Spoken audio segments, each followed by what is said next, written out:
Bonjour Ludovic. Oui, bonjour. Alors on a parlé de vous tout à l'heure avec Aurélie.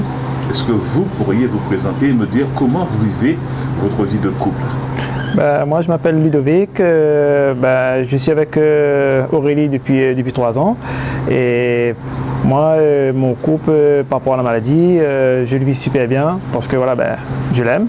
Et j'ai appris la maladie par rapport à elle. Le jour que j'ai rencontré, je me suis documenté par rapport à ça.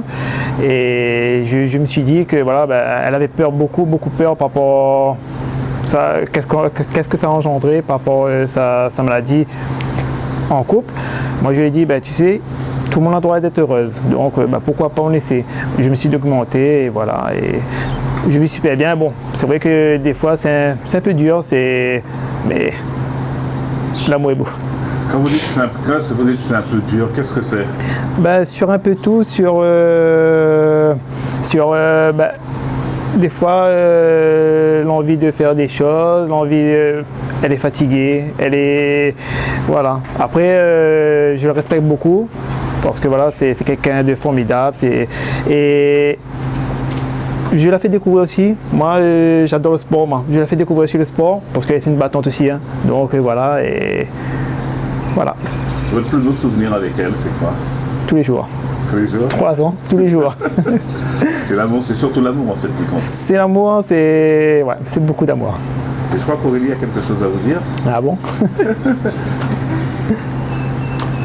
Alors ça fait déjà 3 ans qu'on est ensemble, 3 ans de combat quotidienne. Car au travail, pour moi, c'est très compliqué. En arrivant le soir, j'arrive à la crise, grosse crise, on va dire pratiquement 8 sur 10. L'infirmière, elle arrive, elle me fait mon injection. Lui, quand il arrive, il me voit dans le canapé, plié, épuisé. Surtout quand j'ai une grosse journée, car je suis aussi assistante de vie aux familles.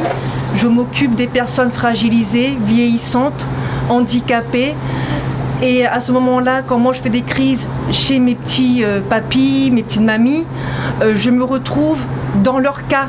Je me retrouve handicapante, je me trouve vieillissante.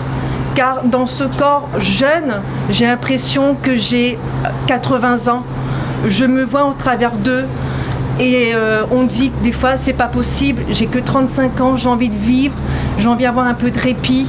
Je suis fatiguée aussi à voir l'infirmière qui vient me faire mes injections à tout moment, que l'ambulance vienne me prendre à mon domicile ou sur mon travail, ce qui est déjà arrivé auparavant. Mon compagnon, lui, psychologiquement, il porte énormément. Il ne me fait pas forcément ressentir sa souffrance, mais je sais qu'il est impuissant à moi. J'essaye toujours avec des mots bienveillants. C'est pas grave aujourd'hui, mais demain c'est un autre jour. On le vivra différemment. Le sport nous aide beaucoup, énormément. On fait beaucoup de marches. On se lance des défis. On a fait Mafat au mois de janvier. J'ai pleuré. Je ne pouvais plus aller ni devant ni derrière. Il a paniqué. L'année dernière, on a fait aussi un challenge de 15-16 km de Saint-Pierre au Gouffre. À ce moment-là, on dit on le fait et on verra la douleur par la suite.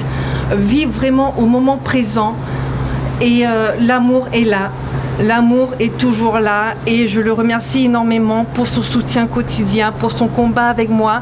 Il porte mon armure, il porte mon épée et ensemble avec l'endométriose, on le combat toujours avec bienveillance et amour. Je voudrais te dire merci pour tout ce que tu me fais vivre quotidiennement. Merci pour ton engagement, car tu peux trouver une autre femme qui vit sans maladie, sans pathologie. Mais après c'est l'amour qui compte. Et je fais au mieux aussi pour lui. J'essaie de le soulager aussi quotidiennement. La maladie, elle est là, mais on ne l'apprend pas. Je veux dire que la maladie ne fait pas tout.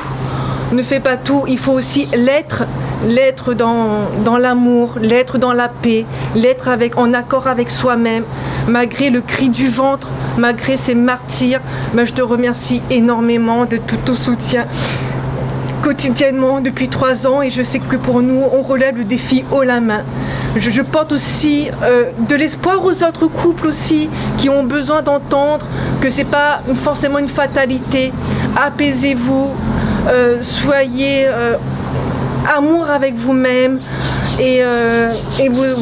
Après c'est un gros travail à faire, mais au moins en tout cas, chérie, je te dis merci énormément. Je t'aime.